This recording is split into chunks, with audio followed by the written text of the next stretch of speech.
Namaste, Fist Pump Angus here.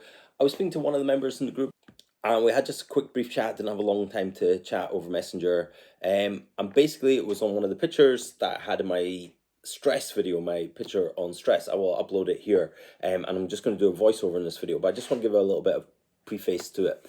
So basically this is something that I've kind of come up with by layering different modalities on top of each other and taking little snippets from things. I didn't really have a name, so Achilles gave me this cool name, which was Physiological programming, which is what this is. So we all have different states that we can get into, and if the states align, that's fine. And if we work our states up and down, this will make more sense in my voiceover. When we work our states up and down, everything's in alignment and we can get the results that we want. And if things are disjointed, this is where trouble comes in. And then we start looking for either emotional fixes, physical fixes. We're looking for things. This is why we cheat on our diet. Despite the fact that we have thousands and thousands of calories of body fat, we decide to go have a pizza. Why would we do that? It doesn't even make sense. There must be a reason behind that. Must be a physiological reason behind that. We also do different behaviors and things to make ourselves feel better. So there's all this happening. So once you can understand this, you understand everything. And once you understand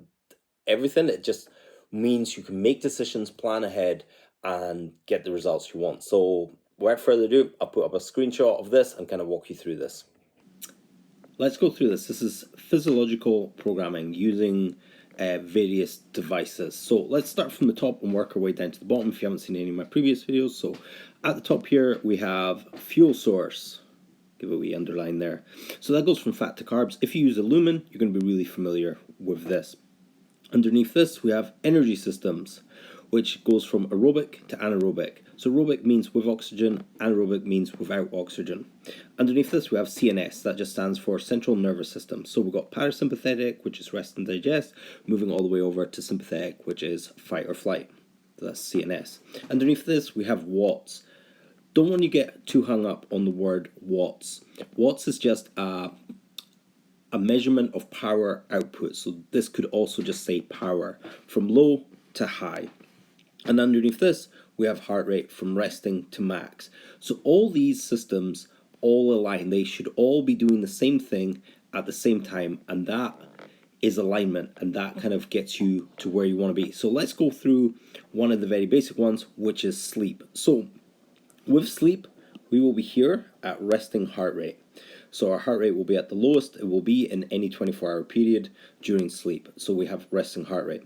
What are our watts doing? Well, obviously we're not moving about too much. We're not doing burpees and thrusters.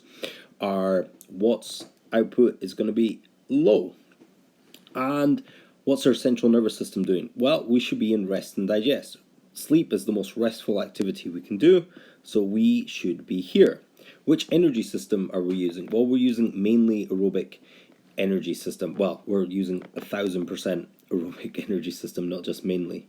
So circle that one. Which fuel source should we be using? Well, with all these, we should be using fat because we're not having a high demand on the body. So we should be using fat to fuel our sleep.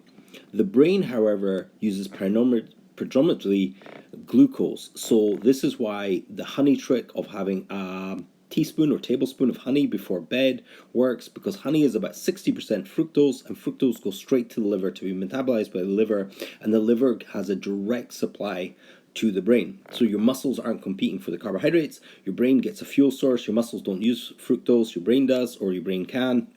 So therefore you have the honey before bed, even though it's a carbohydrate, it's going straight to your brain, and your muscles are predominantly using fat. So that's perfect sleep. So what we're here is describing perfect sleep. Where could sleep become crazy? When you go to bed and your sympathetic nervous system is here, for instance, you're agitated, you're going to bed agitated, you can't sleep, you watched a scary movie just before bed, you had a row just before bed, so your central nervous system is out of place. This is going to cause a bad night's sleep. This might cause your heart rate to go up a little bit. This could cause you to dump a little bit more carbohydrates, and so you're going to bed, you don't really want a little bit more carbohydrates. So what happens here is your heart rate to a low so a medium kind of heart rate to low watt output, going to a medium central nervous system sort of activation. You got a low output here, and then you're here. So this is a disjointed sleep rather than this kind of perfect sleep. So this gives you kind of idea of how you can use physiological programming to get yourself into a better state or to align yourself in a better state.